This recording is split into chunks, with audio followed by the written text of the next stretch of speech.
किसानों की आयु दुगनी हो सके, इसके लिए सरकार लगातार प्रयास कर रही है। इन्हीं प्रयासों को सफल के उद्देश्य से बरेली के बिलवा कृषि फार्म पर किसान मेला एवं ज्ञान संगोष्ठी का आयोजन किया गया। किसान मेले का उद्घाटन उप कृषि निर्देशक गणेश प्रसाद दुबे ने किया। इस मेले में बरेली और मुरादाबाद मंडल के किसानों ने भाग लिया। मेले के माध्यम से किसानों को निम्न तकनीकी से खेती करने और सरकार की योजनाओं के बारे में कृषि प्रबंधक द्वारा बताया गया। उर्वरक के बारे में, बीज के बारे में, यंत्र के बारे में जानकारी दे रहे हैं। हम इस कार्यक्रम परिसर में आप सभी का हार्दिक स्वागत करते हैं तथा ये उम्मीद करते हैं कि आज इस कार्यक्रम में हम लोग जो भी तकनीकी जानकारी, व्यवहारिक जानकारी और खेती के संबंध में नियम के बारे में, अनुदान के बारे में जो भी जानकारी लेंगे उसका जनपद के किसान भाइयों को निश्चित रूप से लाभ होगा। आप सभी इस कार्यक्रम में आए हुए हैं पूरी निष्ठा से बैठ करके और सभी विभागों से जो लोग अपनी स्टॉल लगा करके अपना अपेक्षित सहयोग दे रहे हैं, उन सभी को भी हम धन्यवाद ज्ञापित करते हैं। इस अवसर पर उप कृषि निर्देशक गणेश प्रसाद दुबे ने कहा, किसानों की आय दुगनी हो सके, इसके लिए किसानों को निम्न तकनीकी पशुपालन, मधुमक्खी पालन, खेती की लागत को कम करने के उपाय बताए गए। कि हमारा किसान, अगर हम देखें पहले खेती में जिस तरीके से हम खेती करते थे तो उसमें पर्याप्त मात्रा में कार्बनिक पदार्थ हमारे खेतों में जाया करता था।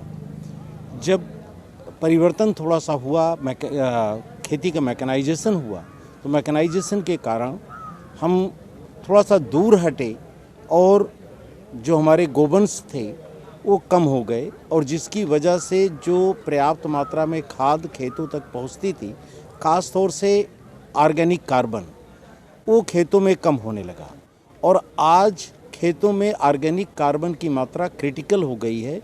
लगभग से 0.5 मिनिमम माना जाता है कि 0.5 तक हो तब हमारा खेत एक उत्तम उत्पादन दे सकता है, लेकिन वो आज की स्थिति यह है कि हमारे पास 0.2-0.3% ऑर्गेनिक कार्बन रह गया है। तो ये जब तक हम पशुपालन के साथ खेती को नहीं जोड़ते हैं और जो ऑर्गेनिक मैटर है जिसको किसान हमारा जला देता है या दूसरे अन्य तरीक़ों से नष्ट करता है, उसको पुनः रिसाइकिल करके खेत में वापस नहीं पहुंचाएगा, ऑर्गेनिक कार्बन की मात्रा 0.5 से बढ़ करके ऊपर नहीं जाएगी। सबसे अच्छी पैदावार मिलती है जब हमारा ऑर्गेनिक कार्बन 2% तक होता है, क्योंकि कई बार जो उत्पादन के लिए आवश्यक जीवाणु हैं वह तभी अच्छी तरह से पनप सकते हैं, खेत में मिट्टी में बढ़ सकते हैं जब ऑर्गेनिक कार्बन की मात्रा पर्याप्त होगी। तो मेरा किसान भाइयों से अनुरोध है कि वह किसी न किसी रूप में ऑर्गेनिक पदार्थ, कार्बनिक पदार्थ का खेत में अवश्य प्रयोग करें, क्योंकि उसके बिना सारे और भी कार्य कर लें लेकिन उत्पादन तब तक नहीं बढ़ेगा जब तक कि खेत में जीवांश की पर्याप्त मात्रा नहीं होगी। तो हमारा किसानों से ये अपेक्षा है और अनुरोध है कि वह ऑर्गेनिक पदार्थ का, कार्बनिक पदार्थ का, जीवांश का प्रयोग किन्हीं न किन्हीं प्रकार से जरूर करें। क्या नाम है आपका? रामपाल गंगवार। रामपाल, आपसे जानना चाहते हैं, आज आप यहाँ किसान मेले में आए, क्या लाभ हुआ यहाँ पर आकर, आपको क्या सीखा आपने? यहाँ आने से बहुत बड़े लाभ हुए। पहला लाभ है ये कृषि शोध केंद्र है। इसमें नई तरीके के शोध होता है, नए तरीके के बीज उत्पन्न होते हैं, मृदा परीक्षण की जांचें वगैरह हैं और यहाँ पर कम खाद से खेती पैदा करना, जैविक खेती के बारे में बताया जाता है, क्योंकि भारत सरकार का जो, केंद्र सरकार का जो उद्देश्य है 2022 में दुगनी खेती करने के आय के यहाँ पे सब साधन बताए गए। इस तरीके से आप करें और इनसे बड़ा लाभ मिलता है लोगों को। लालता प्रसाद गंगवार। लालता प्रसाद, कहना चाहिए आज आप किसान मेले में आए हैं, क्या लाभ हुआ आपको यहाँ पर, अगर क्या चीज़ सीखने को मिली? यहाँ गन्ना के विषय में जानकारी दी कि क्या क्या जुताई से पहले करना है, कौन सी खाद लगाना है और मिट्टी की जांच करा के गन्ना की बुवाई करें, जिससे कि पैदावार अच्छी हो। और महिला कल्याण योजना के विषय में बताया गया है कि सुमंगला योजना है और दूसरी योजनाएं, उनके विषय में जानकारी दी है। और कोई अगर कमी हो तो वहाँ कलेक्ट्रेट में बरेली आकर मिलकर पूरी जानकारी लेकर उस योजना का फायदा मिलेगा। और भिंडी के उत्पादन में है और सब्जी तरबूजा है, खरबूजा है, इसका उत्पादन कैसे करेंगे और कैसे उन पर खाद लगाएंगे, कैसे कीटनाशकों का वो नाश करेंगे, ये सब जानकारियाँ यहाँ वैज्ञानिक महोदय ने दी हैं, जो उससे किसान लाभान्वित होंगे। हेलो, क्या नाम है आपका? मेरा नाम विमलेश कुमारी है। मैं ग्राम हरदुआ की रहने वाली हूँ। आपसे जानना चाहेंगे, आज आप किसान मेले में आए हो, कैसा लगा यहाँ पर आकर और क्या सीखने को मिला आपको? इसमें आके हमें बहुत अच्छा लगा। और मेरी ये खाद बनती है, देसी खाद है, उससे वो मतलब देसी खाद बनती है, उससे मतलब सीख मिलती है, अच्छी होती है। क्या नाम है आपका? सोनी देवी। आपसे जानना चाहेंगे, आज आप किसान मेले में आए हो, क्या सीखने को मिला आपको, कैसा लगा यहाँ पे? यहाँ आके हमें बहुत अच्छा लगा और हमें मिट्टी की गुणवत्ता के बारे में जानने का अवसर मिला। क्या नाम है आपका? पुष्पा कंपाल। पुष्पा जी, आपसे जानना चाहेंगे, आज आप यहाँ किसान मेले में आए हैं, कैसा लगा यहाँ पे आके और क्या सीखने को मिला आपको? यहाँ अच्छी सीख मिली है, सीखने के लिए कि किसानों को वो अच्छी से कम पैदावार, बहुत ज़्यादा पैदावार हो कम से कम लागत में, और अच्छी मिट्टी की जांच होना चाहिए। और मैं यहाँ पर प्रभारी हूँ बीज परीक्षण प्रयोगशाला का। आज हमारे यहाँ किसान मेला का आयोजन है। कई जनपदों से यहाँ किसान पधारे हुए हैं। बरेली जनपद के विकास खंडों से किसान आए हैं, प्रगतिशील किसान आए हैं और बहुत ही वरिष्ठ वैज्ञानिक यहाँ पधारे हुए हैं। वो किसानों का मार्गदर्शन कर रहे हैं, क्योंकि सबका साथ, सबका विकास और सबका विश्वास, इस संकल्प के साथ सरकार उतरी हुई है और किसानों के लिए बहुत सी कल्याणकारी योजनाएं संचालित कर रही है। इन योजनाओं को संचालन करने का दायित्व कृषि विभाग के कर्मचारियों को दिया गया है और कृषि विभाग के कर्मचारी बहुत ही मेहनत के साथ गांव में किसानों के बीच जाकर इन योजनाओं को क्रियान्वित करा रहे हैं। हमारा कहना है, भारत कृषि प्रधान देश है और यहाँ की 99% जनसंख्या कृषि से परोक्ष या अपरोक्ष रूप से जुड़ी हुई है। यहाँ की पूरी आर्थिक व्यवस्था कृषि पर आधारित है और कृषि, यहाँ तक कि कृषि यहाँ की संस्कृति में रची बसी हुई है। यहाँ के जो तीज और त्यौहार हैं वो कृषि के आधार पर ही मनाए जाते हैं। यहाँ पर जो ऋतुएं हैं वो ऋतुएं भी फसलों के अनुसार आती हैं। तो निश्चित रूप से जब किसान समृद्ध होगा तो देश समृद्ध होगा। किसानों की आय दोगुनी करने के लिए सरकार का जो संकल्प है उसको हम साकार कराने में लगे हुए हैं। और इसके साथ ही बिना कृषि के राष्ट्र की उन्नति असंभव। अगर राष्ट्र की उन्नति हमें करनी है, राष्ट्र को आगे ले जाना है, तो यहाँ की कृषि योजनाओं को अच्छी तरह से संचालित करें और किसान उनसे लाभान्वित हो, किसानों की आय दोगुनी हो। इसी संकल्प को हम साकार करने में लगे हुए हैं। इसके साथ जब यहाँ की मिट्टी उपजाऊ होगी, यहाँ की फसलें अच्छी होंगी, तो हमारे देश में खुशहाली आएगी। इन्हीं उद्देश्यों के लिए सरकार के निर्देशों के क्रम में आज बरेली में संभागीय कृषि परीक्षण प्रदर्शन केंद्र बरेली बिलवा में यहाँ किसान मेले का आयोजन किया गया है। और ये किसान मेला आयोजन बहुत ही किसानों ने सराहा है, किसानों ने भागीदारी की है और मेला यहाँ का बहुत सफल रहा है।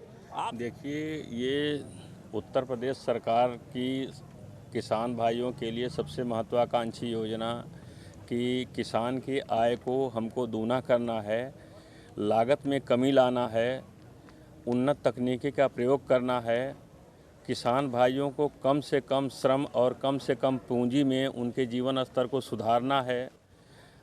उसके लिए हम अच्छी प्रजातियों के प्रयोग पर बढ़ावा देते हैं, वैज्ञानिक तकनीक से खेती करने के लिए बढ़ावा देते हैं, जैविक खेती करने के लिए किसान भाइयों को प्रेरित करते हैं, प्राकृतिक खेती करने के लिए किसान भाइयों को इसमें प्रेरित किया जाना है और विविधीकरण को बढ़ावा देकर के विभिन्न संसाधनों से, विभिन्न योजनाओं से, विभिन्न प्रकार की खेती की विधियों से किसान की आय को दूना करना है। वह खेती के अलावा बकरी पालन भी कर सकता है, गाय पालन भी कर सकता है, भेड़ पालन भी कर सकता है, मधुमक्खी पालन भी कर सकता है और औद्यानिक खेती कर सकता है, सब्जी की खेती कर सकता है, दलहनी फसलों की खेती कर सकता है, तिलहन को बढ़ावा दे सकता है, नगदी फसलों में सब्जियां उत्पादन बढ़ा करके वो अपना जीवन स्तर सुधार कर सकता है। अगर उसके पास ज़मीन कम है और आय के साधन नहीं हैं तो खेती की विभिन्न विधाओं से उसको परिचय कराया जाता है, प्रेरित कराया जाता है, ताकि वो अपने विभिन्न संसाधनों से अपनी क्षमता के अनुसार खेती के कार्य में लग करके बेरोजगारी दूर करे और उत्पादन बढ़ाए, अपनी आय में वृद्धि करे। इसी उद्देश्य से यहाँ विभिन्न विभागों द्वारा और स्टॉल लगाया गया है, तकनीकी जानकारी दी जा रही है। हमारे वैज्ञानिक साथी आए हुए हैं, विभिन्न विभागों के अधिकारी आए हैं, जो अपने विभाग द्वारा राज्य सरकार की, केंद्र सरकार की जो योजनाएं चल रही हैं उनके बारे में जानकारी दी जा रही है। यहाँ पर हम फार्म पर ट्रायल करवाते हैं, उन्नत प्रजातियों का उत्पादन कराया जाता है। हम किसान भाइयों को यह दिखाते हैं कि इस प्रजाति से कितने अच्छे उत्पादन होते हैं, कितना लागत कम किया जा सकता है, कम उर्वरक, कम कीटनाशक का प्रयोग करके भी हम अच्छी आय प्राप्त कर सकते हैं और बीमारी मुक्त फसल उत्पादन कर सकते हैं, ताकि किसान भाइयों में रोग प्रतिरोधक क्षमता बढ़े, उनकी आय बढ़े, उत्पादन बढ़े और हमारे प्रदेश से बेरोजगारी दूर हो।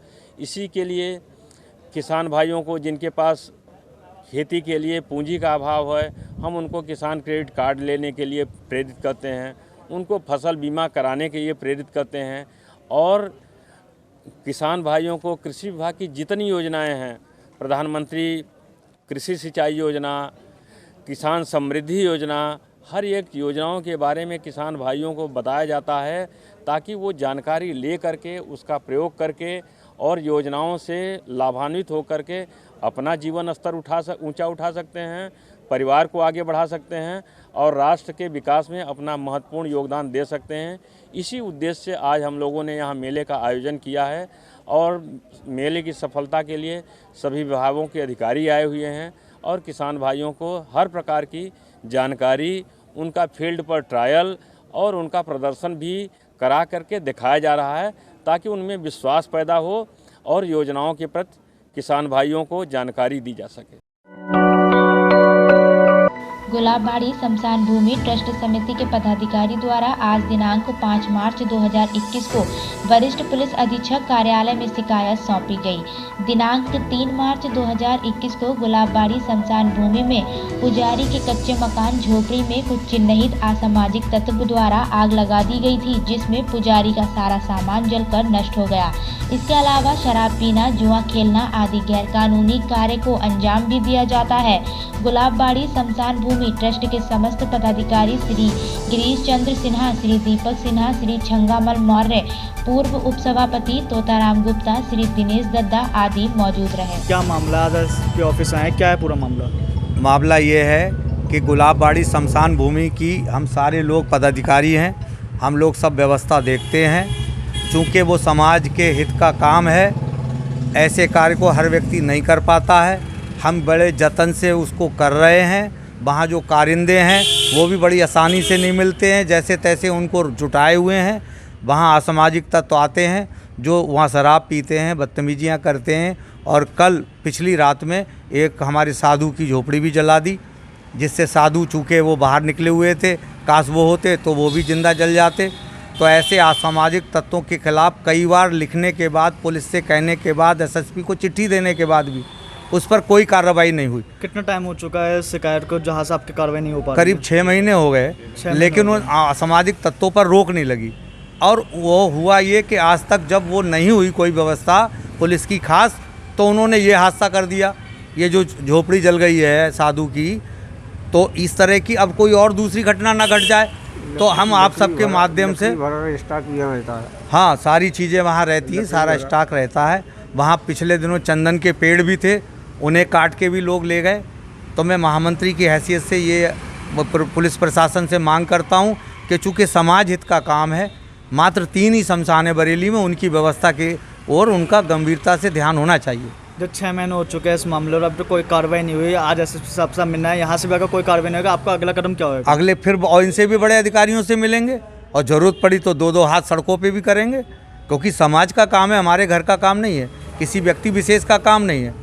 चूँकि समाज मतलब शमशान की व्यवस्था देखना सामान्य काम नहीं है।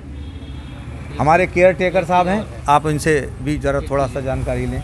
क्या नाम? मैं योगेंद्र सिंह, मंत्री। बताइए। ऐसा है, जो कर्मचारी रात को रहता है परिवार के साथ जी, उसकी बहुत बड़ी समस्या है जी। अभी 3 दिन पहले उसने चाबी और सब दे दिया कि हम यहाँ नहीं रहेंगे, ये लोग परेशान करते हैं, गाली गलौज करते हैं।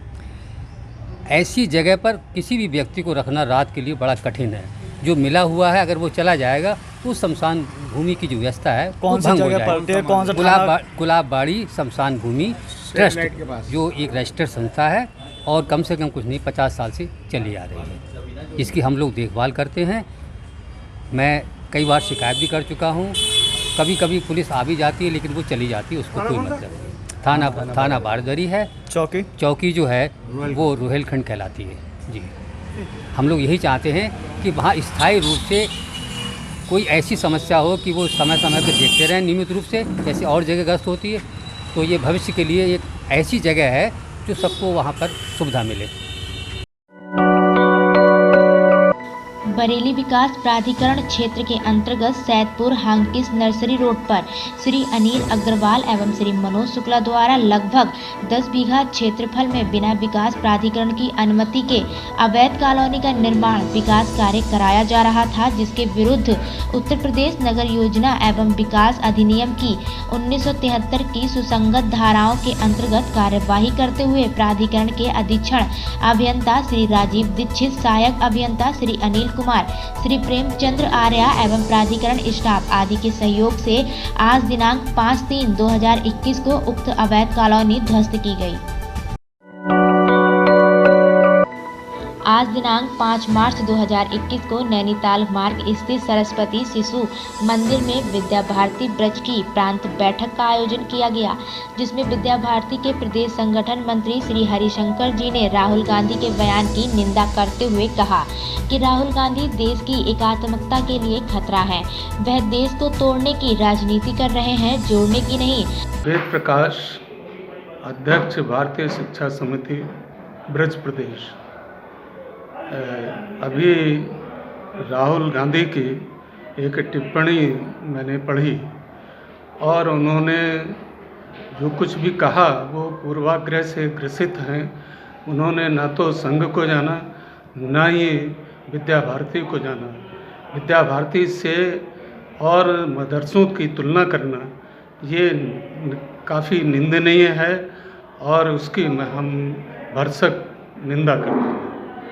जहाँ तक मैं राहुल गांधी को ये राय दूंगा कि वो संघ में आए और आकर विद्या भारती को समझें, क्योंकि विद्या भारती एक अनुषंगिक संगठन है जो सर्वव्यापी है।